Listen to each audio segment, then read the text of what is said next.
if you're forcing yourself to enjoy a city, it's not the same as wanting, the feeling of wanting to, and that is the feeling that you need to be able to find. So I recently went to Seoul for the first time, and it was for the Seoul Biennale of Architecture and Urbanism, which actually my university participated in, and we represented Tokyo. It was my professors who were invited to do this, and a group of students, including myself, helped in the design and the research for the past 6 months, so I'll share that a little bit later in this video. But I think that in the really short time that I was there, it also became this really needed reminder of how to fall kind of back in love with the city, which is what I really needed at that time, and also kind of what I want to share today in this video. I haven't always lived in Tokyo, and I really only came for university, or since university, so it's been like 3 years, or a full 2 years if you minus COVID. And so I feel like I'm still getting used to the city, or maybe I'm already used to it. I think that I'm more getting used to living in Japan, and yet I don't really feel like I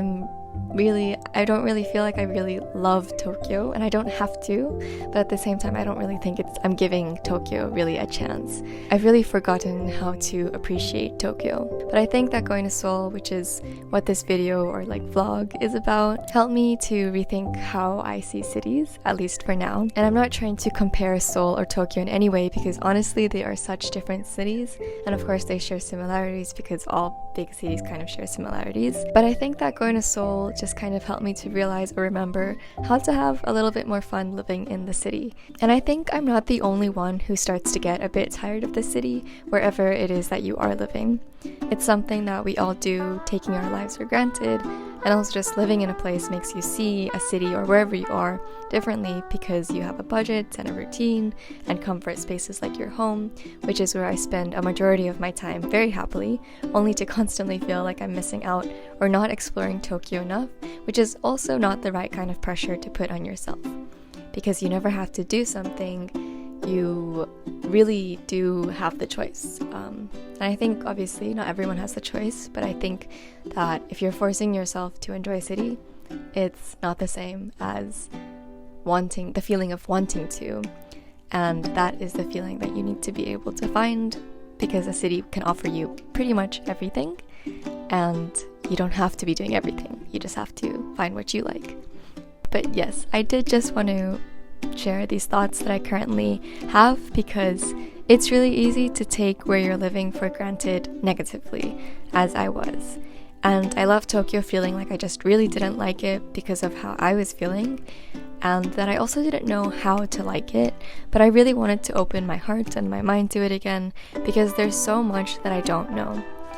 And I think that I also wanted to just share these thoughts, since a lot of us live in cities, and maybe we all feel the same way at one point or another. Can't see anything. We're at Namsan Park.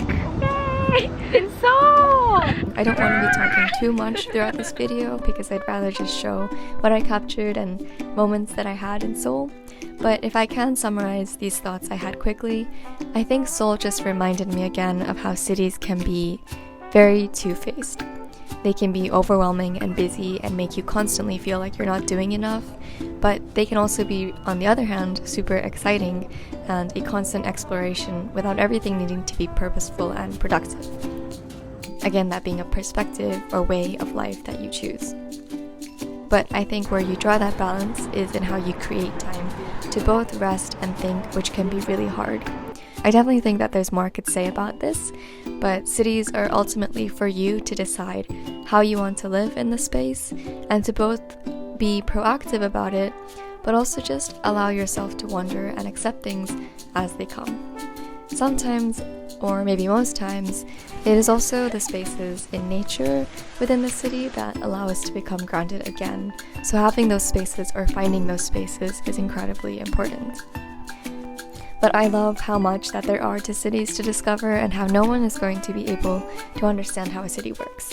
There are just so many hidden communities that aren't very tangible, places that have been existing or are upcoming, and this constant renewal and holding on to the past and new.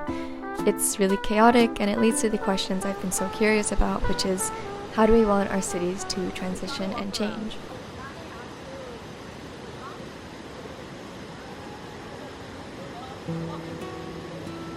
And lastly, I know I'm really just summarizing everything too quickly, but I think it's incredible how our cities are full of strangers that we're constantly crossing paths with and yet sadly never quite engaging with.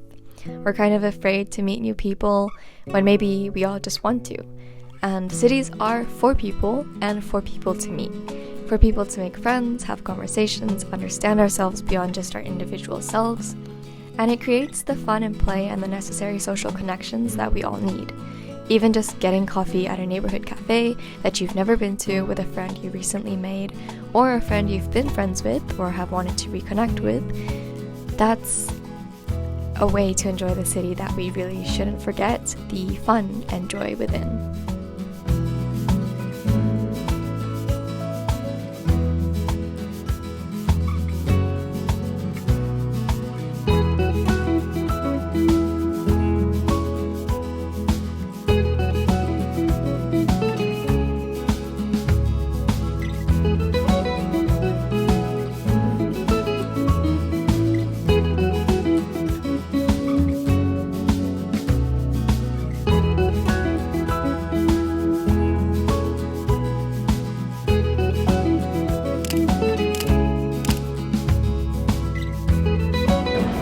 Specifically about Seoul, I loved the outdoor public spaces for people to nap, to sit by the river, to sit outside, or to enjoy street food together in the complete public site.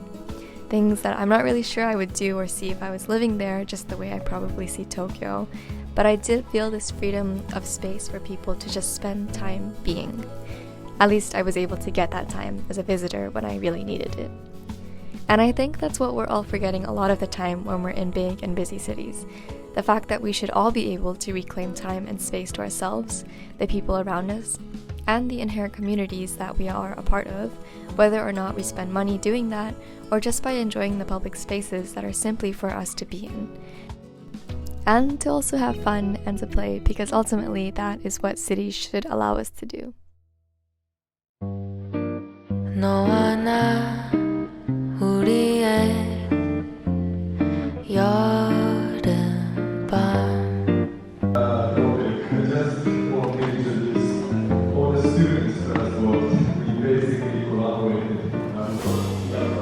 그 세 글자 네 눈에 떠올라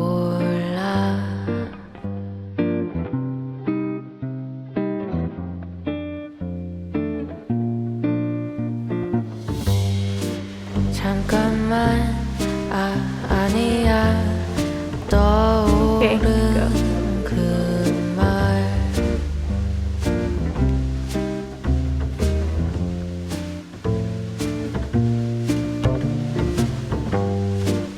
오늘은 그 말을 하기 싫어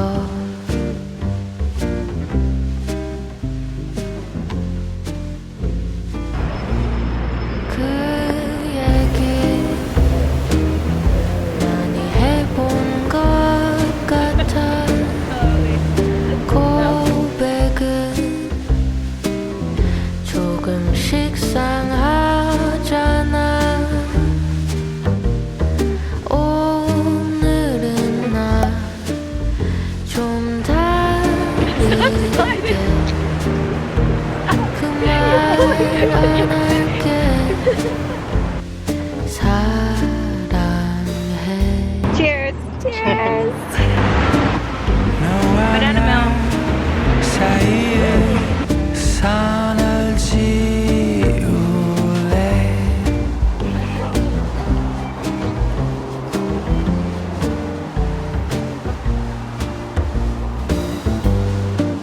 그러면 그 말도 필요 없는 걸 No!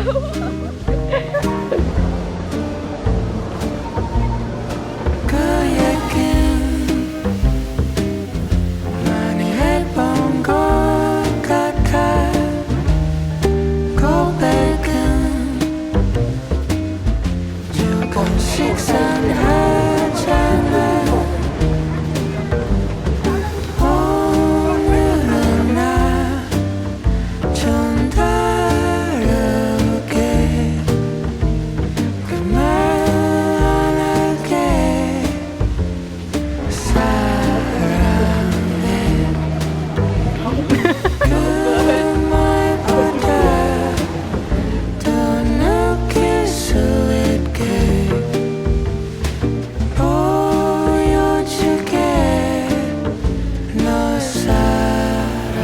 those.